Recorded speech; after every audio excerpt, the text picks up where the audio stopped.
Kim Jong Un also has a lot at stake in this summit. Ben Tracy shows us the risks and opportunities for North Korea. Ben, good morning to you.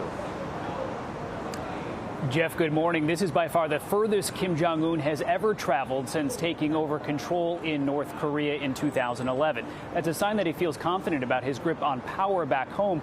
But making a deal here in Singapore is also a risk.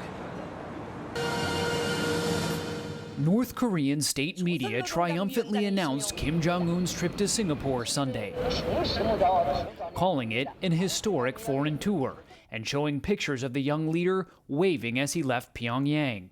He flew on an Air China 747, a not-so-subtle reminder of North Korea's strongest ally and trading partner. In Singapore, about a dozen bodyguards jogged alongside his motorcade on its way to the St. Regis Hotel. Kim Jong Un met with Singapore's Prime Minister, in yet another moment making him look less like a pariah and more like a politician. But is he actually willing to give up his nuclear weapons and bring stability to a region where North Korea has long been a threat? This is risky. What Kim Jong Un is doing is without precedent. John Delury is an expert on Korean affairs at Yonsei University in Seoul. The North Korean system is predicated on hostility. And what Kim Jong Un is doing is he's going way out of that comfort zone. And he's saying, you know what, we can reconcile. We can reconcile with our ultimate enemy, with the United States. Many North Koreans live in poverty and suffer from food shortages. Kim Jong Un has promised to transform his country's economy and is looking for foreign investment to even make it a tourist destination.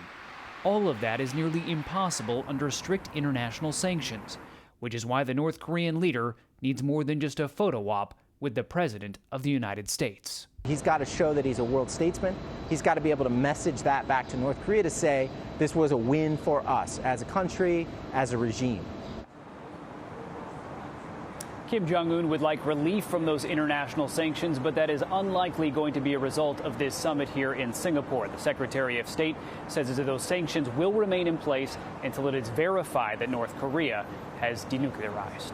Jeff? Ben, thanks very much. We just came back from Kim Jong Un's hotel. There are barriers surrounding the entire hotel to prevent vehicle attacks. He is staying on the top floor in the presidential suite. We are going to have much more from Singapore. We'll talk more about what we've seen and heard here over the past day or so in our next hour. But for now, let's go back to John in New York. All right, Jeff, thanks so much.